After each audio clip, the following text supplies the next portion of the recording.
So mga tol, kakatapos lang po ng laban sa Las Vegas, Nevada, USA sa pagitan ni Raymond Moratalla versus Andy Cruz. Nadepensahan ni Moratalla ang kanyang IBF Lightweight World Title nang talunin niya ang kapwa unbeaten fighter na si Andy Cruz na isang Olympic gold medalist via majority decision. Pumabor po ang dalawang hurado kay Moratalla habang tabla naman po ang score ng isang hurado. Dahil sa panalo ni Moratalla, siya pa rin po ang kampiyon sa IBF Lightweight. Matatandaan na na-elevate po si Moratalla bilang full champion sa IBF Lightweight nang magretiro na si Vasily Lomachenko. Interim champion po itong si Moratalla. Tinanggal ang interim niya at naging full champion siya. Ngayon, nadepensahan niya sa unang pagkakataon ang belt. Samantala, napalaban din po sa card na yan si former world champion Israel Madrimov. Nanalo nga po ito sa comeback fight niya. Tinalo po niya itong si Luis David Salazar via unanimous decision.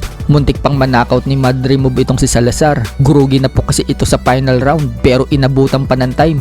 Dahil sa panalo ni Madrimov mga tol, umabante na po ang record niya sa 11 wins, 2 losses and 1 draw with 7 knockouts. Ang dalawang talo ni Madrimov mga tol nang galing kay na Terence Crawford at Virgil Ortiz Jr. Bumagsak naman po ang record ni Salazar sa 20 wins and 2 losses with 7 knockouts. Sa kabilang banda naman mga tol, former 3 Division World Champion General Casimero mukhang may paparating ng laban. Sa latest post nga po ni Casimero ng clip ng video sa kanyang FB, makikita sa poster na nakapront si Casimero at sinabi po dyan ni Casimero na parang may balita daw na paparating at parang papaldo na naman daw siya. So hindi kaya main event si Casimero sa susunod niyang laban dahil nakapront siya sa poster? Ano sa tingin niyo mga tol? Matatandaan sa naging huling laban ni Casimero, undercard lang siya. So baka ngayon, siya yung main event. May bali-balita din na sa buwan daw ng April lalaban si Casimero. So tingnan na lang po natin kung sa April nga ba siya magbabalik at sino kaya ang posibleng makalaban ni Casimero. Sa ibang banda naman mga tol, Yumer Marshall,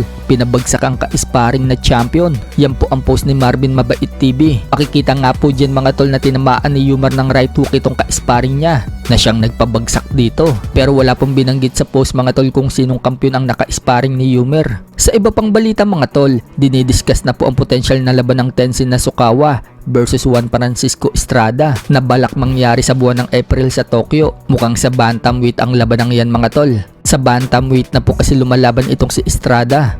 At posibleng nga daw na title eliminator daw yan sa WBC. Natalo nga po itong si Tenzin Nasukawa sa huling laban niya sa title shot kontra kay Takuma Inoue. Habang nanalo naman po itong si Estrada sa huling laban niya. Kaya magandang pagbabalik po yan para kay Tenzin Nasukawa. Lalo pat title eliminator po yan at nanggaling pa siya sa talo.